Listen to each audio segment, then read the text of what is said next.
The rich get richer in the NBA, which has been going on forever. That's hardly anything new. For 50 years, that's been, maybe more than 50, that's been the way the sport is. It has been dominated by a small number of franchises at a time, historically, basically going back to the beginning. It used to be about who had the great big men, whether it was Mikan or Russell or Chamberlain or Jabbar, and it's now gone through to where you have these great pockets of players. Like the trio has become the thing. The big three has become the thing. It was a big two, then it became a big three. And and I know everyone is going to say to me, Greeny, I didn't hear you complaining when Larry and Magic were dominating the 80s. No, I wasn't. But there is a degree with the players sort of deciding this themselves of it right now that feels a little hopeless.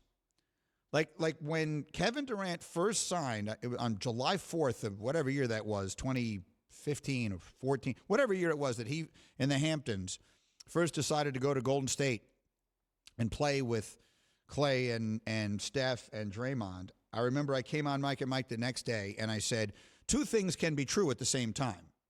One, I have no criticism of him. If this is what he wants to do, then I have zero problem with it. And two, it is a disaster for the sport. A disaster. Because there's an element of something being a foregone conclusion that I think is a problem. I've said it before and I'll say it again. If you're going to ask me to go see a suspense movie and you're going to tell me how it ends, nowadays we use the term spoiler alert for everything, right? Anything that you might plan on watching. In fact, my example is already dated. Let's use one of your examples. If you're watching Game of Thrones, then I come on the air the morning after an episode airs, and I talk about what happened last night, you're going to want to kill me. You can't do that, Greeny. You can't give me a spoiler alert. You can't tell me what's going to happen. I'm watching because I want to know what's going to happen. You can't spoil this stuff for me. Well, in sports, it's kind of the same way. What makes it all so great is you don't know how it's going to end. So when you know how it's going to end, I think it takes a lot of the fun out of it. So when you build these super teams and everyone else just starts to feel like the Washington Generals, it's got to take a lot of the fun out of it. And I know that LaMarcus Aldridge isn't the player that he was 5 years ago, but he makes a difference. So they add Blake Griffin, they add LaMarcus Aldridge, and the Lakers add Andre Drummond. And if you're in Utah or Phoenix or Milwaukee or someplace like that, you're thinking to yourself, none of those guys are ever coming here. And then if you're in Memphis or in a fan of a lot of these other places, you're thinking, I would not blame you if every now and again you think, well, why do we even have a team? Like, why is there a team here if we don't have the same chance to compete that everybody else has? That was a problem in baseball for a long time. It is still to a degree, although much less than it was. And I think it is a problem in the sport. So Stephen A. said it well. It's hard to put your finger on exactly what it is about it that bothers you, and it does. I also hearken back to a terrific call that I got on this program on Friday. A caller during one of our open phone segments called in and said, Greeny, if LeBron James beats that team, beats Harden, KD, Kyrie, now they've added Blake Griffin, who, again, is a shell of what he was at his best, but he still was the first pick in the draft, and LaMarcus Aldridge, and all these other guys they have. What does that do for LeBron's legacy? And it is a really interesting question. Among all the titles won by Michael Jordan and LeBron James, so if you add up their championships, the 6 that Michael won and the 4 that LeBron has won, the most impressive of them all, I think, is LeBron beating the 73-win Warriors. That's the best win. I mean, by definition, the Warriors had the best record of any team in NBA history.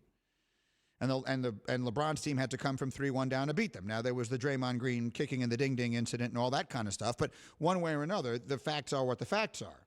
Not all wins and losses look the same. The best thing LeBron has going for him is that he made the finals so many times, and some of his losses you don't hold against him. The first year he got there against San Antonio in 2007, he had no chance to win.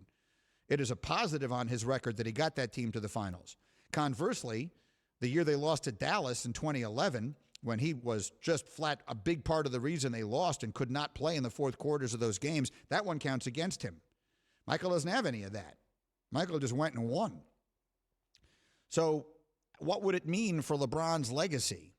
I think that's a very legit question. And if we do wind up with what feels like the foregone conclusion of Lakers-Nets, I think we have a chance at an epic series. I mean, it could be unbelievable. And I'm all in. I signed for it right now. There's just something about the way it turned out that just didn't sit quite well. The other thing I couldn't help but notice yesterday, by the way, is that KD was on Twitter fighting back against randos who had an issue with this. He lives to do that. I continue to be surprised by the need he feels to do that. But I give him credit. He's open about it. One tweet was a person telling him not to give the haters so much power, and he just replied, "Stop telling me how to use my Twitter." And he's right about that. If he wants to, God bless him. If that's what he wants to do, but there isn't any question. He feels it. He hears it. He knows that's what's out there. That team has to win. Has to win. There is an enormous amount of pressure on the Nets. There is, in fact, I would say more pressure on the Nets to win this year than there is on the Lakers or on anybody else. The Nets have more pressure to win because they will be the bad guys. Putting this group together, sort of throwing everything else to the wind, they will be the hunted. Even with the Lakers having won the championship and having, two of the three best players in the series on their side. So Lakers, Nets, the pressure is on the Nets, which is a pretty unique set of circumstances. Thank you for watching ESPN on YouTube. For live streaming sports and premium content, subscribe to ESPN+.